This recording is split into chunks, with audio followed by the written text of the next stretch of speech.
Hey, what's going on, Sonic Academy? It's P-LASK here. I make music and sounds as P-LASK and Man from Another Place. I'm also an Ableton Certified Trainer, and I'm wearing my Ableton shirt today, so you know I'm serious.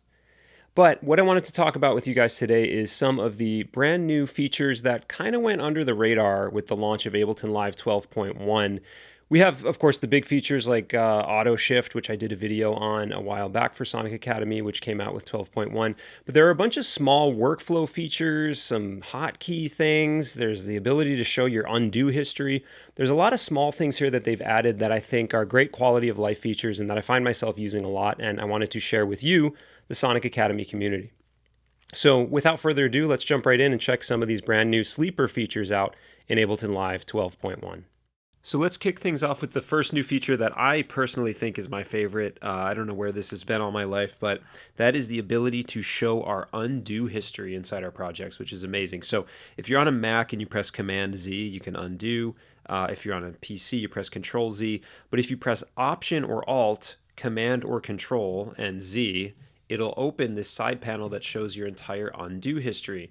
And not only can you see a detailed list of every move that you've made, but if you click on one of these entries in the list, like for example, if I go back here to drop clips, it'll take me back to the project to that point where I did that move. It'll basically undo all of these steps all at once. So this is really handy, and I think, gone are the days of having to go up here to the edit menu and then click undo and then see what the thing is that you undid and go back one by one until you get back to the point you were at when you liked how your song sounded, right? So again, on a Mac that will be Option Command Z, and on a PC that will be Alt Control Z. You can press it again to close it, or you can press that little X button up here to close that side panel window as well. The next feature I want to point out has to do with Ableton Live's envelope follower modulator effect. Now, this was added as just a modulator effect for everyone in Ableton Live 12.0, but it was a Max for Live device exclusively before that. So this has been around for a little while, and the way it works is you'd have to put it on one track, let's say my drums track, and what it's going to do is it's going to analyze the volume level of the drums and kind of give me an envelope, almost like a custom LFO, if you will, that I could then use to modulate some parameter in Live's interface. So I would have to do that by, putting the envelope follower on the drums track, hitting this map button, and then I could map it to, say, the volume of my pad, for example. Now that I always thought was a little bit confusing, because the way I see it is I have this envelope follower on my pad and I want that to be modulating my pad, so why can't I just put it right on my pad? Why do I got to keep going back and forth to the drums track if I want to tweak this, whatever? Well, they've fixed that for us. So if we grab the envelope follower, let's put it now on the pad track.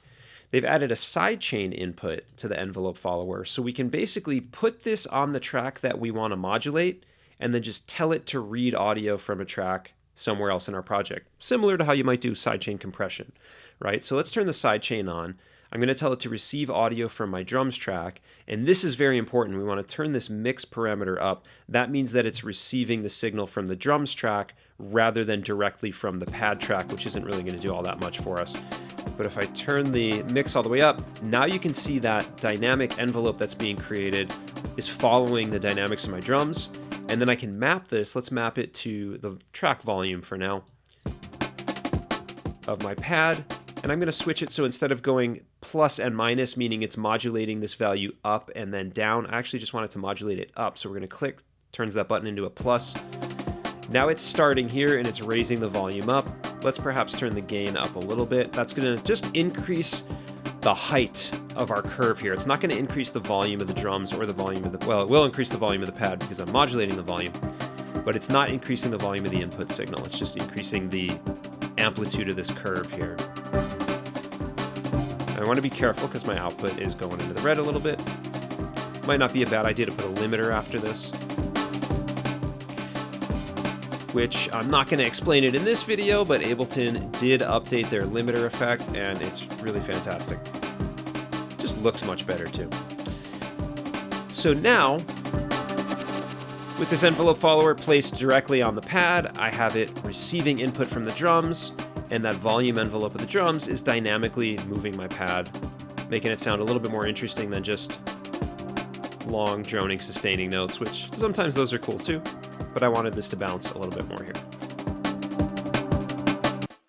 This next feature I think is really helpful, although I do think it needs a bit of refinement, and I feel like Ableton will continue to work on and develop this feature. But the concept here is called auto tagging. And if you've been using Live 12, you might know about the content filters up here and how we can tag different samples and presets and things within our browser here.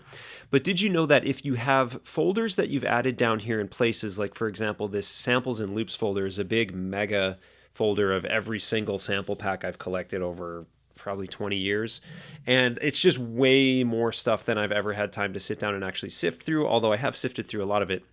But any folders that Live detects down here under places, when you launch Live for the first time, Live 12.1, it will go through and it will scan all of your samples, and any samples under 60 seconds, it will auto tag them. The auto tags aren't perfect. That's why I said they could maybe use a little bit of refinement in the future. But it gives you a good general starting point to find stuff, especially those weirdly named samples that are just like numbers and letters and audio and, nothing really specific.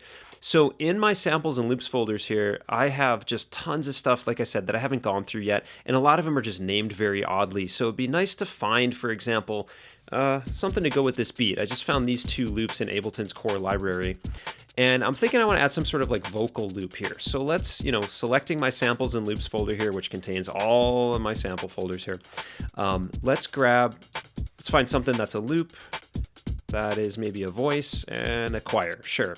And let's just go through and see what it found. Now again, I didn't manually tag any of these. This is just purely off of it scanning my sample library and auto tagging things. So let's see what it found. Fairly accurate. Yeah, all of these sound vocal, choir-like. Skip down and see what else we got. It's kind of cool. What's this? See, so that's just a synth, so kind of drop the ball on that one. But most of these,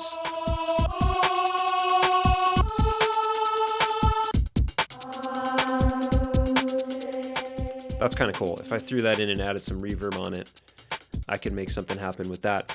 But the other thing to keep in mind here is that from here, I could take that sample that I would have never found if I was looking for choral or vocal samples before. But I can take this sample and I can use the similarity search. So don't forget about that too. So if we click on a sample and we click this little button in the browser, this will scan that sample and then find other samples that are similar to it. So if you find something that kind of meets your criteria that you set in the filters up here, you can use the similarity search to find more samples that are similar to it, that sound similar to it. You can also edit tags, by the way, so if you're going through things and you're like, I gotta go back to it now, but that was not a vocal at all, that was kind of a synth, right? If you find something like that and you want to manually tag it, you can go to edit up here, and then you can manually add tags from this list over here. When you're done, just close the edit menu and you're good to go. But yeah, the auto tagging of samples is really fantastic, and I've found a lot of samples in my sample library that I wouldn't have known otherwise using this feature. The next feature has to do with editing MIDI notes, and I wanted to point out a few new ways that we can chop MIDI notes up for faster editing, and maybe just to come up with new rhythmic parts where before, like I have here, we maybe had long sustaining notes. So I have this idea, kind of like a chill progressive house kind of a song, and I have this lead sound here, and I've got just long sustaining chords playing it right now. I actually transcribed the chords from this sample of this pad sound here. And I want this lead to do something a little bit more interesting because it's a shorter, kind of a plucky sound. It's not really lending itself to these long sustaining notes. So I want to chop these notes up. So we can go into the MIDI note editor, and if we hold the E key down, now you'll want to make sure this computer MIDI keyboard button is off or the E key won't work. But if we hold the E key down, we can just click anywhere on a note and just create a split anywhere we want to on the note. So already that's a little bit more interesting. Let's undo that though. We can also select a note or a group of notes, like so, and press Command E or Control E, and that'll split the note up on the grid. It'll chop it up to the grid, so that's just a nice quick eighth note rhythm I got there. The other option is we can use this new MIDI transform tool called Chop. And this allows us to chop in a bunch of different ways. And the thing I find with this that's interesting is you can just kind of tinker around with these dials and the buttons down here and let it kind of automatically chop things audition them, see what they sound like, try to come up with an interesting rhythm. So let's select all the notes. I want it to chop up more than just that first chord. So I'm going to click in my MIDI clip editor here. I'm going to press Command A to select all three of those chords, basically all the notes there. And as I let this play and I just start tinkering with how many parts, how many, subdivisions, or how many times is it going to split the note up, it's going to divide it here into 2 even parts or 3 even parts. So it's going to keep the length of the original notes, but chop it into, this many even parts. Are we going to have any gaps?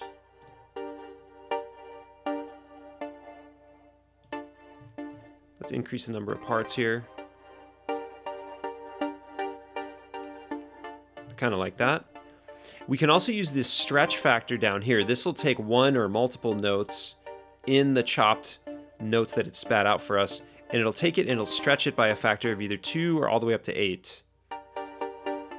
Let's hear how this sounds with the drums.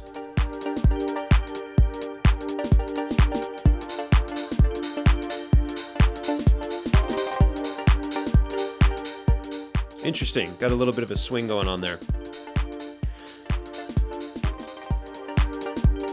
So yeah, this Chop MIDI tool is really interesting, as I said, to tinker around with and try to come up with rhythmic things where maybe otherwise you had long sustaining notes. Or if you know you want to make a part rhythmic and you just don't have anything in there yet, just draw one long note or one long chord. Play around with this MIDI Chop tool and see what kind of rhythm it will generate for you. Another feature that's related to this concept of rhythm is the new global groove amount percentage up here. You'll see that at the top of the transport next to the metronome.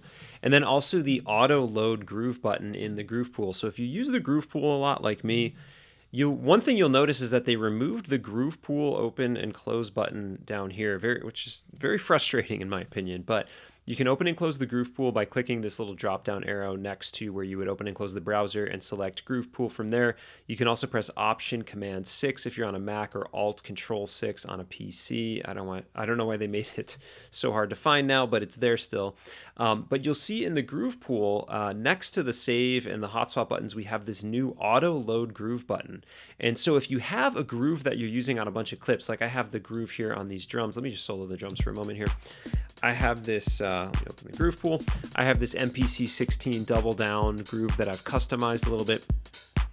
And it's applied to all of my drums right now. But now that I've chopped up these MIDI notes for the lead, it might be interesting to apply the groove there as well. So I'm going to go ahead and apply it from right here as I normally would. But if I turn auto load groove on, this is kind of cool, because when that's on, anytime I create new MIDI clips in my project, so let's say I go over here, I'm going to write another 8-bar chord progression. Let me turn off loop here. I'm going to write another 8-bar chord progression or 4-bar chord progression or something. So I add in a new MIDI clip. That MIDI clip just automatically has the groove applied to it. I don't have to worry about going in and manually resetting it every time. If I wanted to write some new drums, I can make a new MIDI clip here, Shift Command M, and then it's got the groove applied to it. So that'll just automatically apply that groove as you add new clips into the project, which I think is very handy because I'm always having to go in and reset it when I create new clips. And then the global groove amount up here real quick, what that does is it plays everything. Let's make sure this is on. Yeah, so I have the groove on both the drums and the lead here. Oh, that groove actually is helping a lot. I like how that makes that chord rhythm sound. Very nice. Okay, cool. So anyway, with the global groove amount, let me get back to the point here. At 100%, I'm going to get the full amount of timing and velocity that I would get from my groove. But if I pull this down, that's my tempo. Here's my global groove amount. If I pull that down, I'm actually reducing that amount. So I'm dialing it back globally across all my clips. The other nice thing about this is that if I had multiple grooves in my groove pool, it would pull all of their timing and velocity percentages down together. Or I can go above 100% and increase beyond what's set here. Now the timing's at 100, so we can't go any further than that, but the velocity percentage could be increased here. Actually affects my drums in kind of a weird way. So I'll keep it at 100 for now, but this will adjust your timing and velocity settings globally amongst all your grooves and amongst all of your clips that have grooves applied to them within your project. Now the next feature I want to point out is something in Ableton Live's updated saturator in Live 12.1. Obviously it looks a little bit different if you've been using saturator for a long time. They've given it a bit of a facelift. It's all pretty much the same controls. They've just kind of changed the layout of a few of the things here. But in particular, they've added a new saturator curve called Bass Shaper, which I find to be really, really great for punchy bass sounds. Here's a drum and bass example, liquid drum and bass song I'm working on. And one of my issues I always had with saturator when I was trying to saturate these types of bass sounds is that I get this really bright distortion right on the transient, but because this is a sound that has a sharp transient and then kind of fades out, you can see my volume envelope here in the synth, showing exactly that, fast transient, and then it kind of dips down in volume. I'd get this bright kind of distortion, this sort of buzz on the transient, but then it would go away, and then my bass just wouldn't sound warm after that initial transient. So I feel like this Bass Shaper really takes strides to fix that problem. So if I just go through some of these other curves before I hit the Bass Shaper, just take a listen to how this affects the bass. So here's the bass with no saturation on it. It's kind of a punchy 808 kind of a thing. Let's turn the saturator on with the default, the analog clip setting. I'm going to turn the drive up a little bit more. So again, right on the transient, you get this kind of boom, and then it goes away. This sort of, nice little bright bit of distortion, it goes away. Same with the soft sine. If I do the medium curve or the hard curve, it's a little more aggressive, right? But if I go to the Bass Shaper, it's going to sound similar with these settings that I have right now. Right, I just, again, get that distortion, that kind of grit right on the transient, and then it goes away. But if I use this threshold control, if I pull this down, what that means is that as the signal goes over the threshold, and I find with these types of bass sounds, I usually want to set the threshold pretty low, but anything that goes over the threshold does this kind of like gradual soft clipping distortion. It just gradually introduces the distortion rather than just hitting it when the signal goes over threshold. So, normally your threshold is going to be something high, usually, 0 decibels. And then when it starts exceeding that or getting close to that, the distortion will start to kick in. You can have the distortion start kicking in a lot lower. Okay, so what does that mean? Well, what I found is that means the lower volume points of my bass still get this nice warm saturation applied to them. So if I pull this threshold all the way down, for example, still get a bit of distortion on the transient, of course, but the tail end of my bass has a little bit more buzz to it than it did in, say, analog clip or soft sine. If we drive it harder, it just sounds a bit more consistent than just having the distortion hit almost exclusively on the transient, or as long as the sound is loud. Obviously, if you drive it a lot, you're going to hear it louder for longer. But if I don't drive it too much, let's go to like 8 decibels. Bass Shaper, just compare that. Yeah, I really like the tone of that. Now, it doesn't always make things as loud, so if you need more volume, you could always add another utility or something after this and push the volume up. I have my output gain turned up all the way. Let's turn the drive up just to give it a little more distortion. But yeah, I feel like it gives it a little more consistent distortion across the board rather than just that bright hit on the transient that you're used to hearing with saturation distortion. And it just makes the whole bass feel a little buzzier, a little more present in the mix, I think. And of course, try this out on drums, try it out on a myriad of different sounds, but it's really designed for these kind of punchy 808 bass sounds, I feel. So yeah, play around with that one. Really, really great feature. And yeah, I think that's going to do it for the sleeper features in Ableton Live 12.1. There are a few other things kind of tucked away in there, but these ones are things that I find myself using a lot and I thought were really, really useful, and I wanted to share with you, the wonderful Sonic Academy community. So thanks for watching, everyone, and I'll catch up with you soon on another Sonic Academy tutorial. Take care.